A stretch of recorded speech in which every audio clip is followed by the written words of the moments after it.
Okay, this is part 2 of my experiment of utilizing the Wyze contact sensors. These are wireless, they integrate with their cameras. They utilize a bridge to do so. I find these contact sensors, and they also have the Wyze Sense PIR motion sensors, which are also battery operated. I find these very intriguing. I've been able to modify them by removing the reed switch. Reed switch is simply a magnetic switch that turns on and off, makes contact and breaks contact when a magnet is near them. I've removed that switch and added wire so that I can utilize those circuits in the sensor to turn on and off the contact sensor. My first attempt at making a dawn to dusk sensor was to use a photoresistor. Utilize that to turn on and off a NPN or a PNP transistor here, which then in turn turned the sensor on and off just like the reed switch did. I wasn't having a lot of luck with that, so then I moved on to a phototransistor. A phototransistor, the emitter and collector obviously would work to open and close that circuit using a light source. It worked well, except for the fact that in low light conditions in the early morning hours or in the dusk hours of the evening, the low light would actually cause that transistor to go on and oscillate, open and close, open and close. And I wasn't able to debounce that or dampen that at all because I do not have access to the base of that transistor to put a capacitor against it or a couple of resistors to help dampen the base of that transistor to keep it from turning on and off and oscillating during those low light conditions. So then I moved to utilizing one of these cheap landscape solar landscape lights that go on and off with sunlight, dusk to dawn. And I noticed that in low light conditions that they do a good job of buffering that light and they turn it on and off. So then I decided, well, I'll just couple one of these phototransistors to that LED, and I've done that by just using a piece of heat shrink and actually physically coupled it to that LED.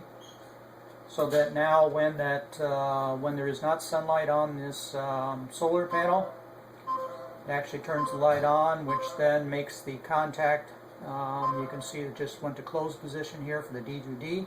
That's the sensor I've got connected to this one right now. And then when it sees a light source, it should go to the open position, and it just went to the open position. This worked well up till the fact that we had a lot of dreary days here with not a lot of sunlight because of rain.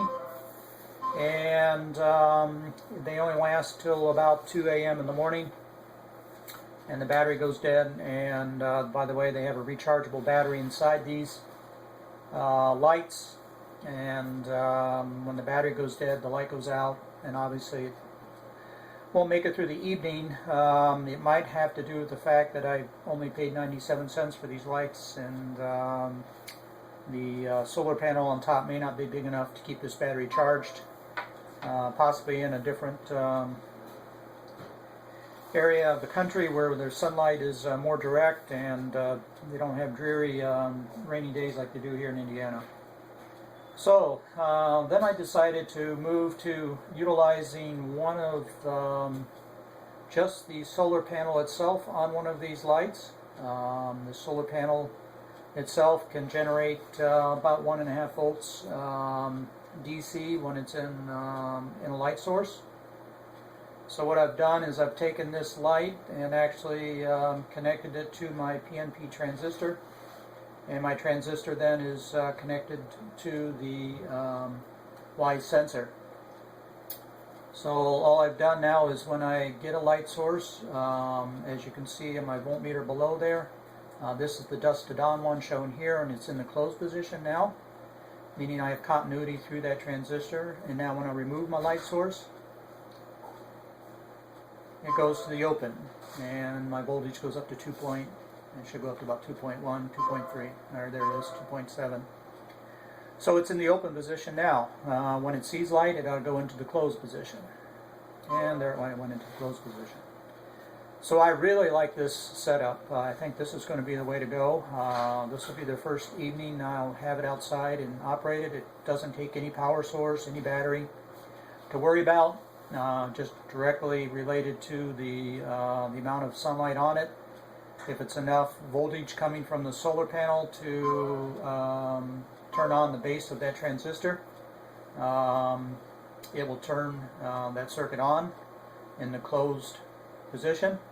And then at night, when there is not a light source, the transistor is turned off, and we have a dusk to dawn sensor in the open position. I also have access to the base of that transistor, so I can modify to a certain point of when this transistor is turned on and off with the combination of a couple of resistors and possibly a potentiometer to make that fine-tuned adjustment for that base of that transistor. But I'm going to let it run tonight and see how it does. I'm going to have both of them running just to compare them. I've had this one inside underneath my light all day today, trying to get the battery in it charged. Hopefully it will do better, but I really don't want to have to depend on that battery being charged during gloomy days. So, as I move forward, I'll keep everyone updated on how I come out, but I think I've got a winner here. The nice thing about this is I can actually package the Wyze sensor right inside here and put the cover back on it and have a nice enclosure for the sensor, nice and dry and weatherproof in there, so that I can mount this. Actually can just simply mount it back on the post here and stick it outside somewhere, and that would definitely keep it nice and dry. Alright, I will update everyone once I get my testing done and let you know how that comes out. Thank you.